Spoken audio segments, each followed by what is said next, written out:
dalil bid'ah hasanah yang antum bawakan tidak ada yang benar. Lemana dalil bid'ah hasanah saya yang salah mana? Seingat saya, semua dalil yang saya gunakan semuanya hadis sahih, tidak ada yang dhaif.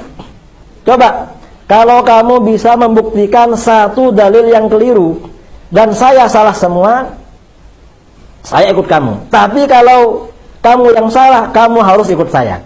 Lalu kata dia, lah itu Ustaz, antum berdalil tentang bid'ah hasanah dengan penghimpunan Al-Quran pada masa Khalifah Abu Bakar. Itu tak benar itu, karena itu sunnah. Akhirnya, BlackBerry, handphone saya sambungkan ke laptop, hadis tentang jam'ul Quran saya ketik. Nah, kalau kamu tidak percaya, berarti kamu tidak pernah baca hadis ini nih. Qala Umar, inni la ara an tajma'al Qur'an. Abu Bakar, saya berpendapat kalau kamu bagaimana menghimpun Al-Qur'an. Faqala Abu Bakar berkata, kaifa af'alu syai'an lam yaf'alhu Rasulullah sallallahu alaihi wasallam. Bagaimana saya akan melakukan sesuatu yang belum pernah dikerjakan oleh Rasulullah? Berarti bid'ah. Lalu kata Umar, huwa wallahi khair. Demi Allah ini baik, berarti hasanah. Lalu keduanya sepakat, karena sepakat jemput Zaid bin Thabit. Setelah Zaid bin Thabit ditugaskan menghimpun Al-Quran, kata Zaid, kaifa taf'alani syai'an lam yaf'alhu Rasulullah sallallahu alaihi wasallam. Bagaimana Anda berdua, tuan berdua akan melakukan sesuatu yang belum pernah dilakukan oleh Rasulullah sallallahu alaihi wasallam. Lalu kata Abu Bakar dan Umar, huwa wallahi khair. Demi Allah ini baik. Lalu Zaid menghimpun Al-Quran. Berarti kalau begitu, penghimpunan Al-Quran adalah bid'ah hasanah berdasarkan kesepakatan Abu Bakar, Umar, Utsman, dan Zaid. Para sahabat juga setuju. Lalu kata dia bagaimana? Kata yang Wahabi, itu pendapat pribadi Abu Bakar dan Umar.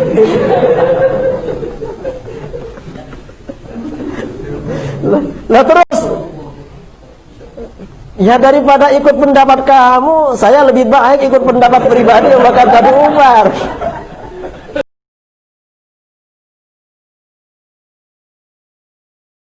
Dalil yang berikutnya yang sering kali digunakan untuk membenarkan bid'ah, bahwa Utsman bin Affan mengumpulkan Al-Quran 30 juz yang belum ada di masa Nabi SAW, pengumpulan Al-Quran.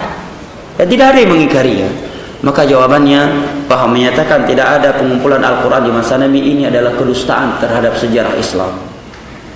Sudah ada pengumpulan Al-Quran, ayat-ayat Al-Quran di masa Nabi alal likham, pada lempengan-lempengan batu, pelepah-pelepah kurma, hanya saja belum sempurna seperti zamannya Utsman. Ya, hanya beberapa ayat. Karena beberapa alasan, karena kondisi belum membutuhkan. Para sahabat masih banyak yang hidup, masih pada menghafal Al-Quran, masih banyak. Nabi masih hidup, dan dikhawatirkan akan tercampur tulisan Al-Quran dengan tulisan hadis di masa itu. Makanya di awal-awal itu dilarang dan tidak dianjurkan. Tapi sudah mulai dikumpulkan pada lempengan-lempengan batu dan pelepah kurma. Kemudian datang masa Abu Bakar, beliau kumpulkan 30 juz Al-Quran.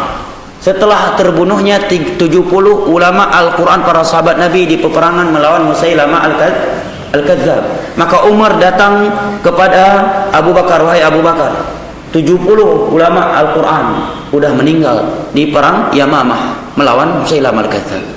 Saya bermandang agar engkau mengumpulkan Al-Quran 30 juz.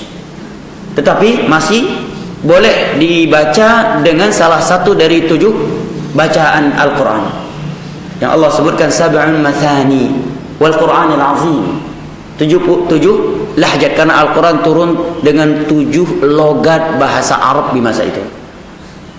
Boleh yang membaca fatabayyan atau membaca fatathabbatu dan seterusnya.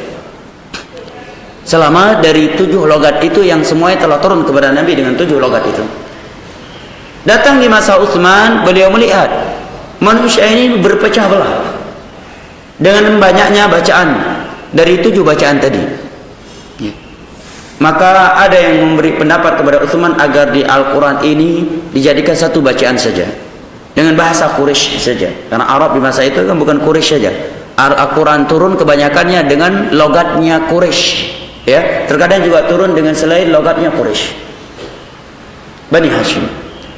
Dikumpulkanlah Al-Quran dengan satu logat. Tidak ada yang boleh membaca selain logat ini. Adapun 7 qiraah sekarang itu keluarnya dari satu logat ini.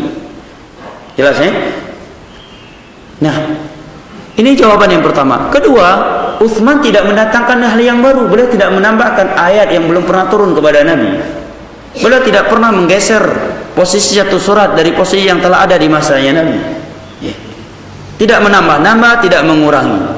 Jawaban yang ketiga, beliau khulafa ar-rasyidin, yang Nabi perintahkan kita untuk mengikuti mereka, yang dijamin dengan hidayah dan petunjuk dari Allah Subhanahu wa taala. Keempat, disepakati oleh seluruh para sahabat Nabi, para tabi'in yang menyaksikan hal itu. Tidak ada perselisihan, dan kesepakatan ulama umat secara totalitas itu adalah hujjah, sumber hukum di dalam Islam. Nah, kalau kita sekarang melakukan suatu ibadah yang baru, sepakatnya siapa? Oknum, bukan sepakat seluruh ulama Islam yang ada di dunia. Ini alasannya. Maka itu syubhat-syubhat yang udah basi, ya, bukan syubhat baru. Udah dibantah oleh Imam Syatibi dalam kitabnya Al-I'tisam 800 tahun yang lalu. 800 tahun yang lalu. Nah,